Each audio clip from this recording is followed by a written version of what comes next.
interpret it. Well, guess what? When the Hebrews, when some of the Jews read their text and they see that Jesus is not the Messiah, does that make it? Are they an authority? No. The point is this. The point is this. You're just interpreting a verse to suit your narrative because your understanding of a Messiah has been warped by the Trinitarian concept of a Messiah. Wait. Who's the Jews? The Jews. Do you believe in the time of Jesus? Right. Who's the standard? Is my question. 1 second. How did the Jews understand this term Messiah? No. 1 second. No. It matters. It matters. It matters. This is Rabbi Daniel Boyarin in his great book. You guys need to get this book. It's called The Jewish Gospels, The Story of the Jewish Christ. Page 72 through 73. He says, Jews at the same time of Jesus had been waiting for a Messiah who was both human and divine, and who was the Son of Man. An idea they derived from the passage from Daniel chapter 7.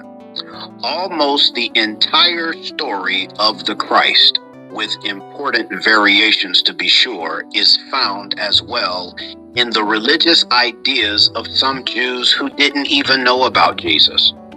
Jesus, for his followers, fulfilled the idea of the Christ. The Christ was not invented to explain Jesus's life and death. Versions of this narrative, the Son of Man story, the story that is later named Christology, were widespread among Jews before the advent of Jesus. Jesus entered into a role that existed prior to his birth, and this is why so many Jews were prepared to accept him as the Christ, as the Messiah, the Son of Man. Now, this way of looking at things is quite opposite to a scholarly tradition that assumes that Jesus came first and that Christology was created after the fact in order to explain his amazing career. The job description required one Christ who would be divine, who would be called the Son of Man, will be sovereign and savior of the Jews and the world, was there already, and Jesus fit the bill. The job description was not a put-up job tailored to fit Jesus. Rabbi Daniel Boyarin. That's deep. To back up what you were saying, Scott, Alfred Edersheim, in his book, The Life and Times of Jesus, the Messiah, page 188, it's like Rabbi Kaufman Kohler, when you read those rabbis that lived like in the 1800s and stuff, they say things like authentic Judaism or synagogue Judaism. They mean Second Temple Judaism by it. So he says the synagogue or Second Temple Judaism taught the doctrine of the divine personality of the Messiah, as held by the Christian church.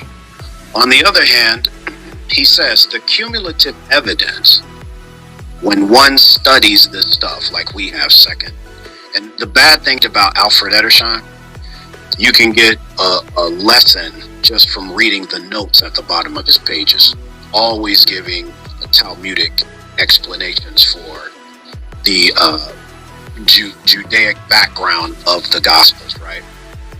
But he lived and died. He was born the same year as Abraham Lincoln, and he died, I think, in 1889 or something. So just about 50, 60 years short of the Dead Sea Scrolls being found. I would love to have read his works with him utilizing the Dead Sea Scrolls.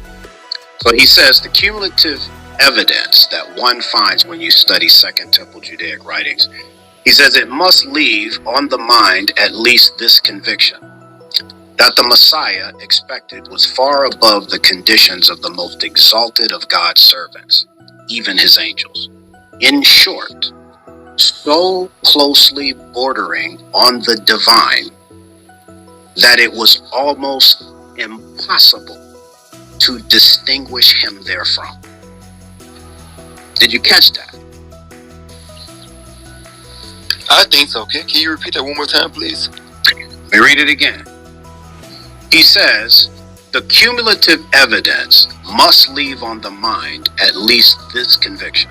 In other words, if you study The Jewish interpretations from the Targums and the pseudepigraphical writings, the interpretations of the Jews during Second Temple Judaic times, the evidence should just leave you with this one conviction, that the Messiah, who was expected, was far above the conditions of the most exalted of God's servants, even his angels.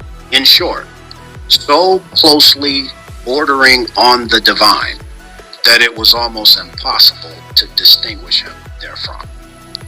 Alfred Edersheim is basically saying that if you studied Messianic prophecy and you studied the interpretations of the Jews on those prophecies, it's hard to distinguish this Messianic figure from God himself.